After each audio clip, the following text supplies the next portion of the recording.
بسم اللہ الرحمن الرحیم۔ السلام علیکم معزز طلباء کرام، آپ سب کیسے ہیں؟ آج ہم معطا امام محمد کے سبق نمبر 336 کو پڑھیں گے۔ آج کے ہمارے سبق کا عنوان ہے بے صرف کا بیان۔ آج کے سبق میں ہم نے جو کتاب الصرف و ابواب الربا کا حوالے سے ہم نے گزشتہ سبق میں احادیث پڑھی تھی، تو اس کے ضمن میں جو بے صرف ہے، یعنی ابھی اس کی وضاحت چونکہ نہیں ہوئی تھی، تو بے صرف کہتے کیسے ہیں اور اس کا مفہوم کیا ہے اور علماء اس کے حوالے سے کیا لکھتے ہیں، تو اسی پر ہمارا آج کا کلام ہوگا۔ اور اس کے ضمن میں پھر نوٹوں کی جو ہے خرید و فروخت یا نوٹ کی شرعی حیثیت جو ہے وہ کیا ہے، اس پر بھی ہماری گفتگو ہوگی۔ تو بہرحال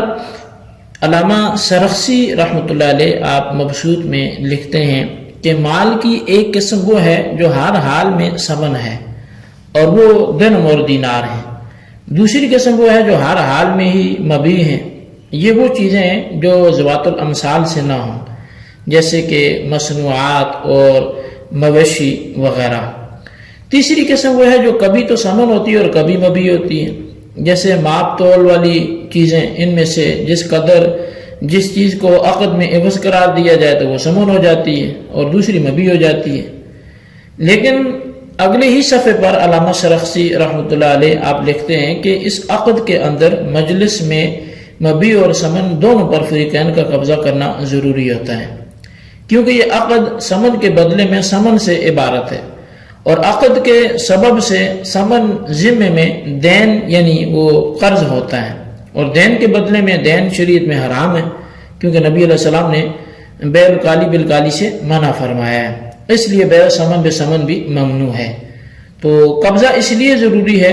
کیونکہ اس عقد میں تعین جو ہے وہ قبضے سے ہی حاصل ہوتا ہے، کیونکہ درہم اور دینار غیر متعین ہوتے ہیں،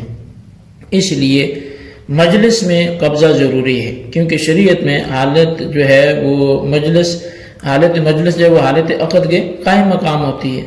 اور جب قبضے سے تعین ہو جاتی ہے تو اس کو عقد میں بمنزلہ موجود مانا جائے گا، اور چونکہ بے صرف میں ایک عوض کو دوسرے عوض پر ترجیح نہیں ہوتی، اس لیے ہم نے بے صرف میں دونوں عوضوں پر قبضہ کرنا ضروری قرار دیا ہے۔ اسی معنی کی روح سے ہم مجلس سے مراد جو ہے وہ ان دونوں کے بیٹھنے کی جو جگہ ہے وہ نہیں لیتے، بلکہ معتبر تفریق سے پہلے جو ہے وہ قبض کا پایا جانا یہ ضروری ہے۔ یہاں تک کہ اگر بائع اور مشتری دونوں کھڑے ہو جاتے ہیں یا دونوں ہی ایک فرسخ وہ چلے جاتے ہیں، یہ مقدار ہے، پھر تفریق سے پہلے ایک دوسرے سے قبضہ جو ہے وہ کر لیتے ہیں تو یہ جائز ہے۔ اسی طرح اگر وہ دونوں عقد کے بعد اسی مجلس میں سو جاتے ہیں یا دونوں پر غشی آ جاتی ہے، پھر جدائی سے پہلے وہ ایک دوسرے سے قبضہ کر لیتے ہیں تو یہ بھی جائز ہے۔ اس کی جو ہے وہ امام ابو یوسف سے روایت کی گئی ہے۔ تو یہ جو علامہ سرخسی کی گفتگو تھی اس سے خلاصہ یہ نکلا کہ بے صرف کی تعریف یہ ہے کہ ثمن کی ثمن کے بدلے بے کی جائے، جیسے درہم اور دنانیر ہیں، ان کی آپس میں بے کی جاتی ہے۔ اس کے لیے یہ شرط ہے کہ یہ اس وقت جائز ہے جب کہ دست بدست ہو اور زیادتی بھی نہ ہو، یعنی ہاتھوں ہاتھ ہو۔ ہاں اگر ان میں جو ہے وہ نقدین میں اتحاد جنس نہ پایا جائے، جیسے کہ دراہم کی بے دینار کے بدلے میں یا دینار کی بے دراہم کے بدلے میں، یہ بے صرف تو ہے، لیکن کلیہ احناف کا جو ہے وہ اس حوالے سے یہ ہے کہ جب دونوں چیزوں میں قدر و جنس پایا جائے، یعنی ان دونوں کی جنس بھی ایک ہو اور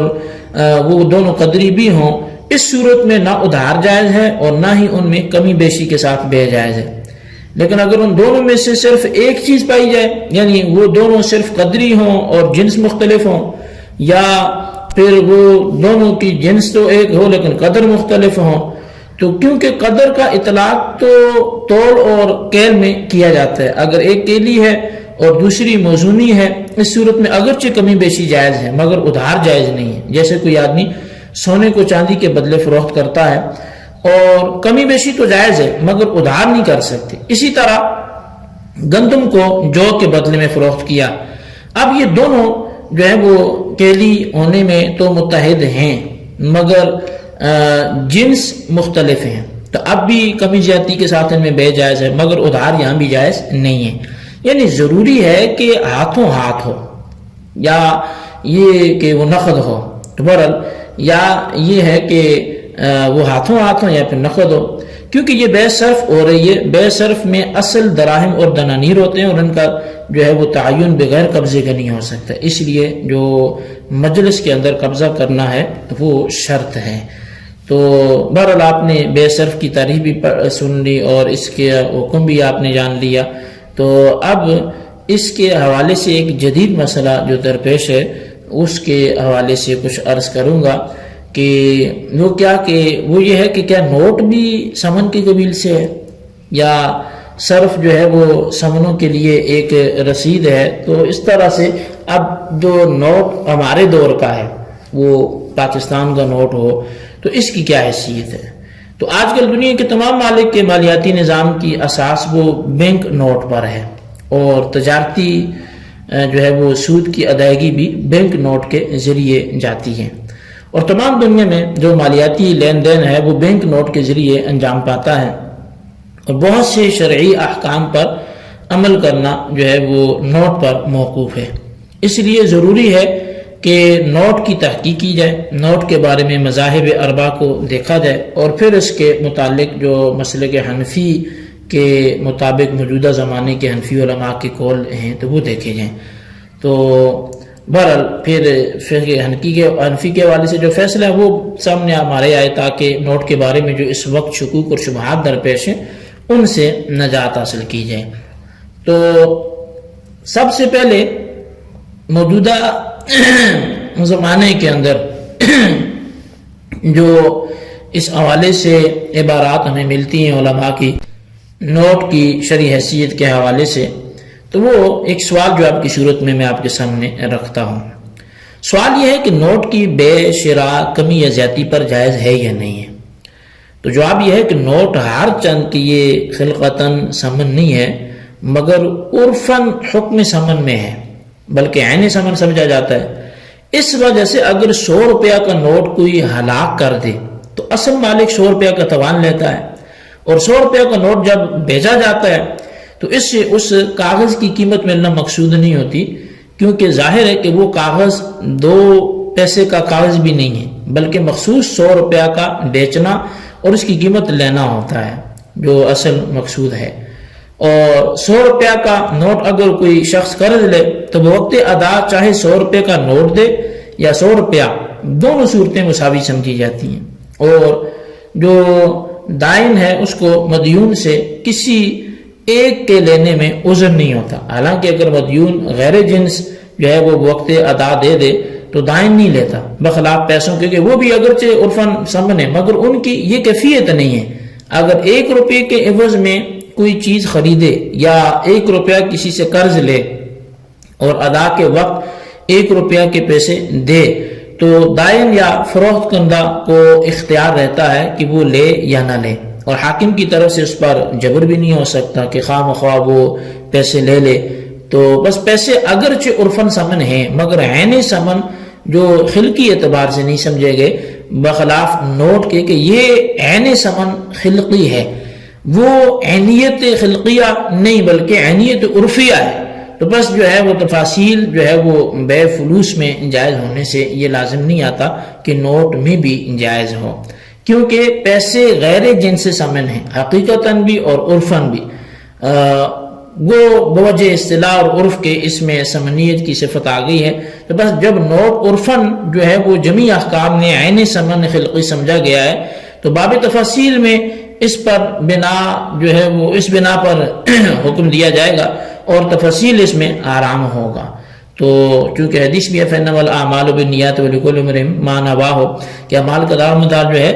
وہ نیتوں پر ہے، اور ہر شخص کے لیے وہی ہے کہ جس کی اس نے نیت کی۔ اور اگر اس میں حقیقتاً ربا نہ ہو تو شبہ ربا جو ہے وہ شبہ تو اس میں شبہ تو پایا جاتا ہے،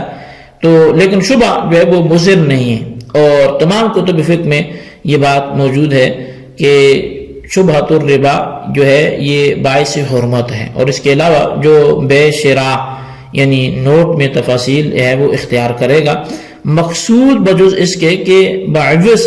وہ کم روپیہ کے زیادہ روپے حاصل ہو جائیں اور کچھ نہ ہوگا مگر ہیلے کے طور پہ وہ نوٹ کا معاملہ کرے گا، اور ظاہر ہے کہ ایسے ہیلوں کے ارتکاب سے حلت کا حکم نہیں ہو سکتا۔ تو بہرحال عقود شرعیہ سے ان تمام باتوں کا جو ہے وہ قصد ہو جو غیر مشروع میں ہیں، ایسی صورت میں وہ دین کو دھوکہ دینے والا اور شرع کے ساتھ مکاری کرنے والا ہوگا، کیونکہ اس کا مقصد یہ ہے کہ اس ہیلے سے وہ ایسا نفع حاصل کرے جس سے شریعت نے اس پر حرام کیا ہے، یا ایسی چیز اپنے ذمہ سے ثابت کر دے جو اس پر واجب تھی۔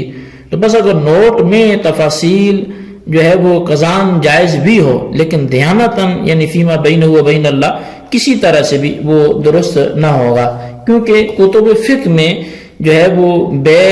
جو ہے وہ اس حوالے سے اس کی ممانعت وہ ہے مذکور ہے، اور حدیث میں اس باب میں بکثرت جو ہے وہ اس پہ رہنمائی کرتی ہیں جس سے ایسے ہیلوں کی حرمت ثابت ہوتی ہے۔ اگر یہ شبہ ہو کہ نوٹ جب ثمن خلقی نہیں ہے تو اس کا حکم بعین ہی کیوں کر ہو سکتا ہے، تو اس کا جواب یہ ہے کہ کیونکہ عرفاً وہ عین ثمن خلقی سمجھا گیا ہے اور تمام مقاصد ثمن خلقی کے اس کے ساتھ متعلق بھی ہو گئے، تو بس باب تفاضل میں اس کا اعتبار ہوگا، خاص کر دیانتاً کیونکہ اس کا تعلق مقاصد سے ہے، گویا یہ مقاصد پورے ہوا کرتے۔ باقی رہا جو کہ اگر کسی نے کاغذ 100,000 روپے کا بیچا تو اس سے یہ کاغذ مراد نہیں ہے جو عین ثمن خلقی سمجھا گیا ہے، کیونکہ ان کے زمانے میں نوٹ کا وجود ہی نہ تھا، تو بس سادہ کاغذ مراد وہ ہوگا۔ تو بہرحال یہ ایک فتاوی عبدالحی کے حوالے سے میں نے کچھ جو ہیں وہ چیزیں آپ کے سامنے بیان کی ہیں۔ البتہ جو ایک اہم مسئلہ ہے وہ یہ ہے کہ ہمارے زمانے میں جو سکے رائج ہیں ان کی حیثیت ثمن کی ہے یا وہ ثمن نہیں ہے۔ اگر یہ ثمن ہے تو اس کی ادائیگی کے لیے کافی ہوگی، اور اگر اس کی حیثیت محض ایک کاغذ کی ہے تو ظاہر ہے اس سے زکوٰۃ ادا نہیں ہو سکتی۔ اسی طرح اگر یہ بجائے خود ثمن ہے تو فرض کی ادائیگی کے لیے یہی نوٹ کافی ہوگا، اور ایسا نہیں ہے بلکہ یہ ثمن کا وثیقہ ہے، تو 5 سال پہلے کے لیے جو 5 سال پہلے لیے ہوئے 10 روپے کے نوٹ کے بدلے اتنی رقم ادا کرنا ہوگی جس کی قدر اس زمانے کے 10 روپے کے برابر ہو۔ تو بہرحال اس حوالے سے مفتی غلام رسول سعیدی صاحب کی جو عبارت میں وہ آپ کے سامنے رکھتا ہوں، وہ اس حوالے سے کیا تحقیق کرتے ہیں۔ وہ کہتے ہیں جی کہ کاغذی کرنسی کے بارے میں جو حوالے سے اس حوالے سے روایتیں ہیں وہ ہمارے نزدیک اختلاف زمانہ کے لحاظ سے دونوں درست ہیں، جس کی جو ہے وہ تشریح جو ہے وہ مختلف کتابوں میں اور ہم نے بھی پیچھے کر لی ہے، تو لہٰذا اس میں کوئی شک نہیں ہے کہ ابتدا میں یہ کاغذی نوٹ قرض کی دستاویز شمار ہوتی تھی، جیسا کہ انسائکلوپیڈیا یا اس میں دنیا میں بینک نوٹ جو ہے موجود کاغذ کی کرنسی کا رواج بینک چیک کے رواج سے پہلے ہوا تھا، اور یہ بینک نوٹ قرض خواہ کے پاس اس قرض کی سند سمجھا جاتا تھا جو قرض اس کا بینک کے ذمہ ہے، اور اگر یہ نوٹ دوسرے شخص کو دے دیا جائے تو اس نوٹ کے تمام حقوق خود بخود اس دوسرے شخص کی طرف منتقل ہو جائیں گے، لہذا دوسرا شخص جو اب اس نوٹ کا حامل ہے خود بخود بینک کا قرض خواہ بن جائے گا۔ اسی وجہ سے تمام مالی حقوق کو ان کے ذریعے ادا کرنا وہ حقیقی کرنسی کے ذریعے ادا کرنے کی طرح ہے، دونوں میں کوئی فرق نہیں ہے، اور رقم کی بڑی مقدار کو ڈھلے ہوئے سکوں کے ذریعے ادا کرنا بہت دشوار کام ہے، اس لیے کہ اسے شمار کرنے اور پرکھنے کی ضرورت ہوتی ہے، اور بعض اوقات اس کے نقل و حمل میں کافی تکلیف اٹھانی پڑتی ہے، اس لیے اس کاغذی کرنسی کے استعمال نے شمار کرنے کی جو مشقت ہے اس کو کم اور دوسری مشکلات کو سرے سے ختم کر دیا۔ لیکن جیسا کہ ہم نے اس سے پہلے ان کاغذی نوٹوں پر تغیرات کے بیان میں بتایا کہ بعد کے زمانے میں نوٹوں کے مندرجہ بالا حالت جو ہے وہ باقی نہیں رہی تھی، بالکل ابتدائی دور میں یہ نوٹ جو ہے وہ سنار اور صراف کی طرف سے کسی خاص شخص کو اس کے جمع کیے سونے کے دستاویز کے طور پر جاری ہوتا تھا۔ اس وقت اس کی نہ کوئی خاص شکل و صورت تھی، نہ اس کو جاری کرنے والا ایک شخص ہوتا تھا، اور نہ ہی کسی شخص کو اپنے حق کی وصولیابی میں اس نوٹ کو قبول کرنے پر مجبور کیا جاتا تھا۔ بعد میں جب اس کے رواج زیادہ ہو گئے تو حکومت نے اس کو قانونی زر قرار دیا، اور شخص جو ہے وہ غیر سرکاری بینکوں کو اس کے جاری کرنے سے منع کر دیا۔ چنانچہ حکومت کی طرف سے اس اعلان کے بعد اس نوٹ کی جو حیثیت ہے وہ دوسری مالی دستاویزات سے جو ہے وہ کئی اعتبار سے مختلف ہو گئی۔ تو یہ اس کی کچھ تاریخ تھی جو آپ کے سامنے رکھی گئی، اور تفصیل اس کی ظاہر ہے کتب فقہ سے دیکھی جا سکتی ہے، وہ بہت طویل ہو جائے گی اگر اس کی طرف ہم بڑھتے ہیں، تو اس لیے کتب فقہ میں بالخصوص مذاہب اربعہ میں جو ہے وہ اس کی عبارات موجود ہیں، اور اس حوالے سے پھر موجودہ دور کے مختلف مسالک کے مختلف علماء کرام کی اس پر کتابیں موجود ہیں، تو لہٰذا تفصیل کے لیے ان کا مطالعہ کیا جائے۔ ہم اپنے سبق کو یہیں پر موقوف کرتے ہیں۔ اللہ تعالیٰ سے دعا کرتے ہیں جو پڑھا سنا اسے یاد رکھنے کی توفیق نصیب فرمائے۔ آمین بجاہ النبی الامین صلی اللہ علیہ وسلم۔